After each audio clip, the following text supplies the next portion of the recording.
तो दोस्तों अब समय आ चुका है कि चाइना को एक बार फिर से टिट फॉर टैट दिखाया जाए भारत द्वारा, क्योंकि चाइना ने वास्तविकता में इस तरह की हरकतें अब लगातार करना शुरू कर दी है। अब फिर से टिट फॉर टैट, इसका मतलब पहले भी कभी टिट फॉर टैट किया होगा, तो वो मैं कब की बात कर रहा हूँ, तो वो रिसेंटली हम लोगों ने होते हुए देखा, लेकिन उतना ध्यान नहीं दे पाए।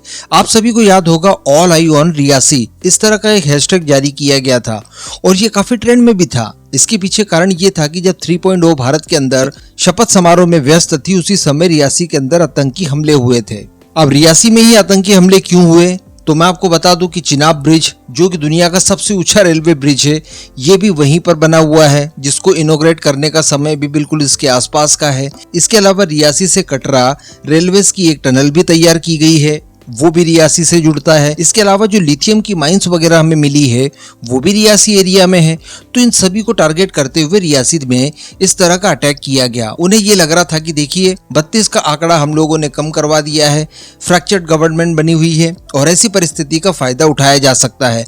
लेकिन तत्काल भारत की तरफ से टिट फॉर टैट कर दिया गया। टिट फॉर टैट में भारत ने ये किया कि सीधे हम लोगों ने तिब्बत का मामला उठा दिया और कह दिया कि तिब्बत के कई सारे एरियाज का नाम बदला जाएगा। इसके अलावा अननोन और अज्ञात तो अपना काम बकायदा कर ही रहे हैं। उसके बाद देखने के लिए मिला मामला बिल्कुल शांत हो गया पूरी तरह से, और उसके बाद प्राइम मिनिस्टर मोदी खुद योगा दिवस के दिन वहीं जाकर योगा भी परफॉर्म करते हैं। तो इसे कहा जाता है टिट फॉर टैट, और इसी तरह के टिट फॉर टैट की एक बार फिर से आवश्यकता है, क्योंकि मैं आपको बता दूं कि भारत और रशिया द्वारा जैसे ही नई पारी शुरू की गई पूरे 30 सालों के लिए, ठीक उसी समय पर चाइना द्वारा जासूसी वाला कांड वापस से शुरू कर दिया गया है। मैं बात करने जा रहा हूं चाइना के स्पाई वेसल फिर से श्रीलंका में आने जा रहे हैं, क्योंकि श्रीलंका यहां पर झुक गया है और इसके पीछे कुछ कारण हो सकते हैं। क्यों आया है वो, कैसे ये सारी कुछ चीजें घटित हो रही है, आगे हम लोग जानते वीडियो में।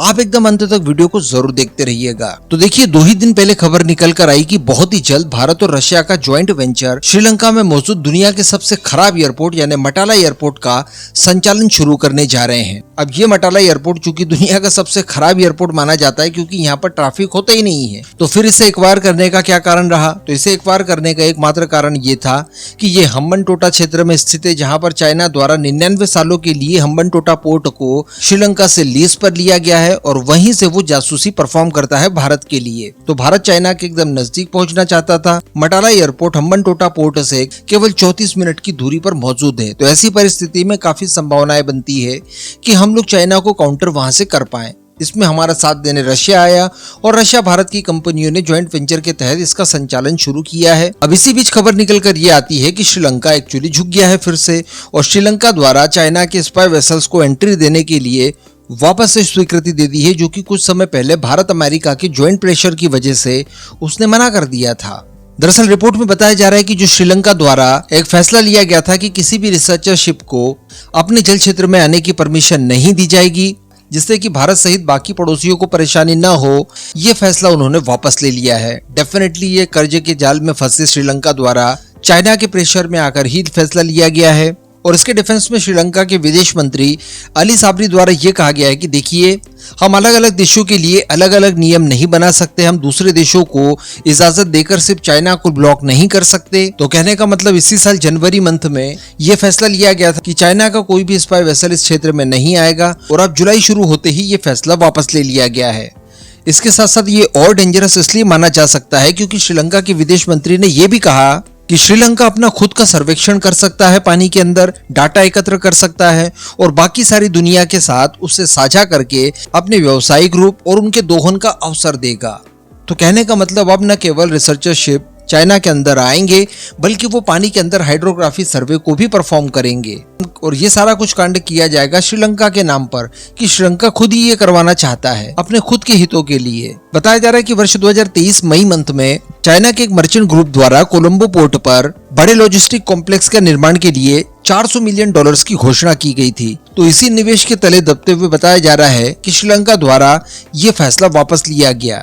जबकि मैं आपको बता दूं कि भारत जापान ने संयुक्त रूप से श्रीलंका को समुद्री प्रोटेक्शन देने के लिए सहमति जताई थी। अभी कुछ ही दिन पहले यानी 20 जून 2024 को ही हमारे विदेश मंत्री डॉक्टर जयशंकर श्रीलंका के विजिट पर भी गए थे और अपनी यात्रा के दौरान उन्हें मैरीटाइम सिक्योरिटी देने के लिए आश्वासन भी दिया था।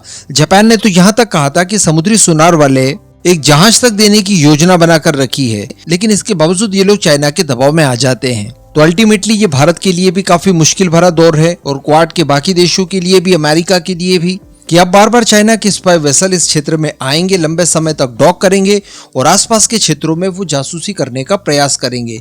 इसी वजह से एक बार फिर से भारत जैसे देशों को टिट फॉर टैट करने की अनिवार्यता महसूस की जा रही है। अब इसका जवाब किस तरह से देना चाहिए, आप अपने सुझाव नीचे कमेंट बॉक्स में जरूर दीजिएगा।